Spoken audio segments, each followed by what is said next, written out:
وسط هذا الحماس الكبير هنا في ملعب اللقاء، مباراة رقم 45 في إطار هذه البطولة. سجل حتى الآن 87 هدف. ماني واحد من هدافين الأربعة اللي بيملك 3 أهداف، واللي مطالب النهارده الحقيقة بتقديم الأداء المنتظر منه كنجم لمنتخب السنغال. السنغال وحظوظ أوفر نحو الفوز باللقب، وهي المصنفة الأولى في القارة الإفريقية وعالميا رقم 22 في مواجهة بنين صاحبة التصنيف العالمي رقم 88. أمامنا تشكيلة المنتخب السنغالي فيها تعديل وحيد عن المباراة الماضية أمام المنتخب الأوغندي. في حراسة المرمى جوميز حارس مرمى سبال، في الدفاع جسامة وكيوتي بالإضافة لكوليبالي واللاعب سامالي.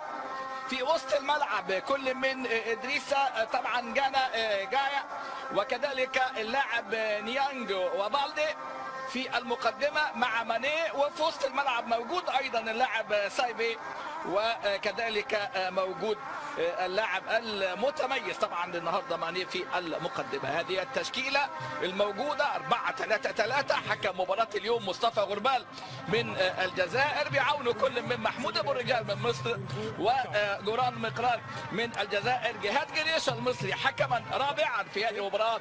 تقنيه الفار لاول مره بوجود الهولندي طبعا وهو يون فان الهولندي، ومع كل من الحكم بكاري جسامة وايضا سويلة من جنوب افريقيا الموجودين النهارده في هذه. ساماني امامنا هنا، ادي السلام على طول عن طريق اللاعب سايبي. الكرات اللي في العمق، التحرك المره دي والمسانده. شوف للسنغال بهدف مقابل لا شيء. ركنيه للسنغال. الكرات العاليه امامنا هنا كوليبالي النجم الكبير، احسن مدافع في ايطاليا وواحد من اللاعبين المميزين. وادي امامنا هنا في التحام وفي ارتطام.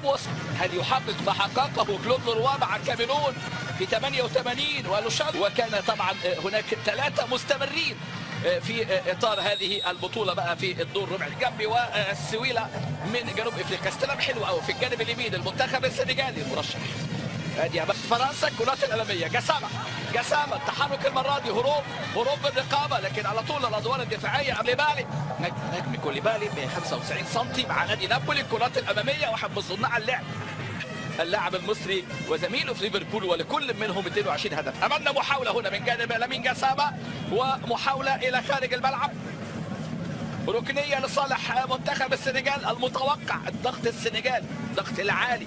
حكم اللقاء مصطفى غربال 34 عام. الكره على طول من اللاعب اللي لعب الكره لاعب سايفيش، وطبعا محارب الصحراء المنتخب الجزائر. كل التوفيق لتونس والجزائر ان شاء الله في مشوارهم في هذه البطوله. امامنا هنا استلام على طووكو وكوتي وايضا مونيه. استلام وممكن هدف اول، ولكن امامنا هنا استلام من جانب ماني، ولكن حكم اللقاء امامنا نذكر بتقنيه الفار، التقنيه اللي بيتدخل فيها العامل البشري، التقنيه اللي تقلل من الضغوط على الحكام. وايضا هتشوف بقى هنا يعني تدخل حارس المرمى في اول فرص اللقاء طبعا في مرحله الدرب. ايضا القائد طبعا سيسينون. وامامنا هنا كره على طول. حارس المرمى في هذه اللقطه الحارس الاكبا الذي لعب في مباراه الكاميرون والمغرب اساسيا بعد ما لعب فابيان في اللقاءين امام غانا وامام غينيا، وكاد ان يخطئ في هذه الكره. بص امامنا الكره ضار هذه البطوله. امامنا استلام في حين كوت ديفوار والجزائر، وملاقاه الفائز من نيجيريا جنوب افريقيا. واول اهداف اللقاء يضيع امامنا هنا ماني، ولكن يبدو هناك رايه امامنا هنا من محمود ابو الرجال. جسامة الكرات الاماميه، التحرك المنتخب السنغالي، السيناريو المتوقع، الضغط. وادي امامنا هنا نمبر 2013 واللي ايضا كان احد الاسباب الرئيسيه لوصول المنتخب السنغالي بعد مارادونا، وكان طبعا اصيب بالمرض اللعين بقى في 2012 وتوفي في الهجمات. اللاعب اديلو بيلعب قلب الدفاع النهارده مع فيردون، ولكن 12 المنتخب السنغال طبعا من 1965 اول مشاركه. الكرات العاليه لكن على طول ادي الف كره ثابته تفك التكدس الدفاعي. وادي راسيه الخطيره امامنا هنا، كان متقدم اللاعب على طول استخلاص للكره، لكن انطلاقه ومحاوله جديده من جانب منتخب بنين والى خارج الملعب. 59 و86 و2006، لكن في هذا العام بقى وهذه النسخه اللي شفنا فيها تنظيم مميز جدا، لكن لم نرى الاداء المنتظر. 14 دولة كان ليها حق الفوم ينجح في فرض اسلوب اللعب، في محاولات وفي كرات لكن لم ترتقي. وهنا بقى الخطفه، هنا الخطفه من جانب اللاعب بوتيه امامنا. هنا منتخب بنين اللي بيلعب بواقعيه كبيره امامنا. كره ملعوبه من جانب اللاعب امامنا هو رقم 14 اللاعب ساوكو، ويعمل كرة في اتجاه امامنا اللاعب بوتي. امامنا كاد ان يسجل واحد من اجمل اهداف البطولة على الاطلاق امامنا هو 10 مقابل 4، لكن كرة اللاعب بوتي بعد حوالي 25 دقيقة اقرب الكرات للتسجيل. اختفى على طول المرة دي امامنا مونيه ومحاولة وخطورة هنا في اللقطة الماضية من جانب المتمولة. حلوة قوي جسامة لكن استلم وحش. جسامة لم وحش. الكرة دي لمسة بوتي. امامنا استلام بحث عن امامنا سيدو ماني تمريرة انطلاقا يانج، لكن حارس هنري سايفي استلم على طول. هنري سايفي امامنا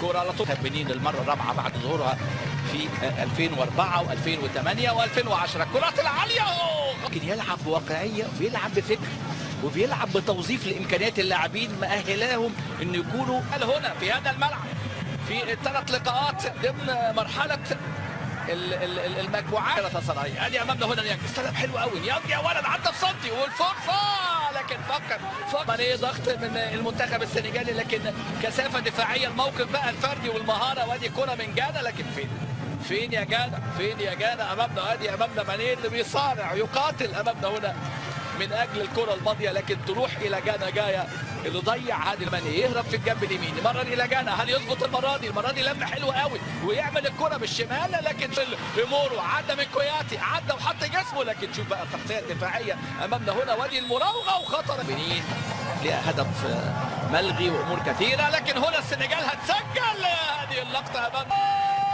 راجل رايح بيها فين بقى مش ممكن. نيانج وهدف هنا ضايع وكره جول وترتد وجانا وفرصه تضيع. حل تخطي هذه العقبه يلتقي مع الفائز من مدغشقر وتونس لكن هنا التعادل السلبي. جانا جاي رقم 5 بادو نداي رقم 17 في الجانب الشمال اللاعب ايمورو رقم 11 في وسط الملعب اديوتي رقم 8 واللي بيلعب طول لنصف نهائي. انطلاقه هنا من جانب اللاعب دي الميدا تسديده خطيره من جانب اللي تلقى الانذار اللاعب ساوكو. خطيره كره خطره بنيا ممكن جول. استلام على طول امامنا من جانب ماني اللي ما زال يلعب في الجانب اليمين. كيتا بالدي يدخل في العمق عايز المساحات ما ينفعش مع فرق القاره في تصنيف الاتحاد الدولي الاخير وهم رقم 22 على فكره في الدوري الفرنسي. عاشر الدوري على فكره الان وبطل كاس فرنسا في هذا العام. وادي الكره بتاعت نيانج لسه بنحكي على نيانج عايز يعملها بالصدر لكن هي لو براسه تبقى جول.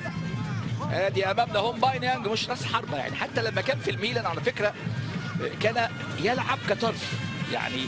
قلت حضرتك لعب على ليس المتوقع. البطوله لن تنتهي يعني. خروج مصر اكيد مأثره كتير على الحضور كان في استاد القاهره ان شاء الله. استلام امامنا هنا من جانب اللاعب كيتا بالدي يبحث عن المساحه لكن من جانب المنتخب البنيني 4 تبديلات في حالة الوقت الاضافي. تبديل الرابع والهدف ياتي هنا ماني ولكن هناك رايه ونشوف التسلل. هنشوف الرايه والتسلل بقى والرايه مرفوعه من امامنا هو مقرانا المساعد الجزائري الثاني في مباراه ادي امامنا الاعاده كده. اللاعب اللي سدد كوره كانت خطيره.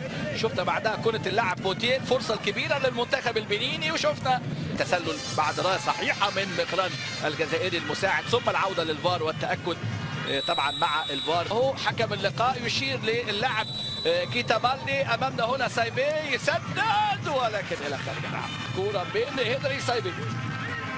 من هنري سايبي امامنا هنا يبحث عن هدف والدولي الثاني عنده هدف على فكره في البطوله تحديد ثالث الاطراف اللي يصعدوا في الدوري الاسباني. يعني الكره الثابته هنا منتخب بنين وراسيه خطره جدا. جاي دينيه اللاعب البديل اللي ممكن نراه امامنا هنا. ادي اللاعب اصيب بنيانج ودخل اللاعب البديل اللاعب ديانيه انطلاقه.